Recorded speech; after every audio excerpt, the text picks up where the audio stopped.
21h30 et plus de 30 degrés au thermomètre. Dans cette famille molenbeekoise, on prépare avec sérénité la rupture du jeûne qui aura lieu dans un peu plus d'une demi-heure. En ce 13e jour de Ramadan, les musulmans bruxellois font face à des conditions climatiques exceptionnelles. Personne ici n'a bu une goutte d'eau depuis plus de 18 heures. On aborde la situation avec philosophie. C'est psychologique, donc une fois que vous dites que vous allez le faire, donc vous y parvenez. C'est une question de... Enfin, on est décidé, on le fait et ça passe. Ça nous rapproche de Dieu, c'est justement tout le corps travaille moins pour l'alimentation, pour tout ce qui est charnel, pour tout ce qui est animalier. Donc il s'oriente mieux vers la méditation, vers la spiritualité, vers la légèreté. Et ainsi, donc, il jeûne via tous ses organes.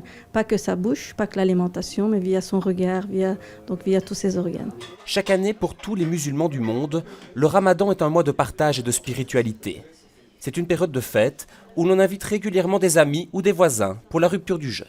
Ça passe très très vite parce que maintenant on est au 13e jour et c'est comme si on avait commencé hier ou avant-hier. Ça passe vraiment à une vitesse grand V. C'est un plaisir le Ramadan ?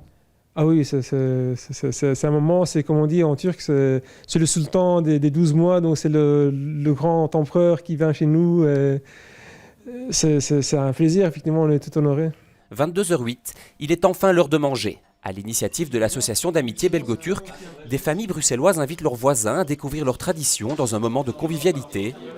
Aujourd'hui, c'est la bourgmestre Françoise Kepmans qui a traversé la rue pour rompre le jeûne avec ses voisins. Le Ramadan, c'est symbole de solidarité et de partage, donc c'est une période particulièrement appropriée, je pense, pour organiser ce genre de rencontres. Et puis, c'est l'occasion pour les personnes de voir un petit peu comment se déroulent tous les rites et les habitudes qu'il y a autour du Ramadan. Donc en général, les gens sont vraiment très ravis en tout cas d'assister à des dîners de rupture de jeûne. Les températures vont encore grimper dans les prochains jours, mais elles ne parviendront pas à gâcher la fête et l'esprit de partage du Ramadan.